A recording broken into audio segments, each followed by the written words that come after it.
दीन चरण डोळ्यांनी पाहिन रूप तुझे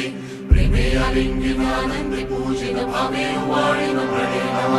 त्वमेव माता च पिता त्वमेव त्वमेव बन्धुश्च सखा त्वमेव त्वमेव विद्या द्रव्यं त्वमेव त्वमेव सर्वं मम देवदेव कायेन वाचा मनसेन्द्रियेण वा बुद्ध्यात्मना वा प्रकृतिस्वभावात् करोमि यत् सकलं परस्मै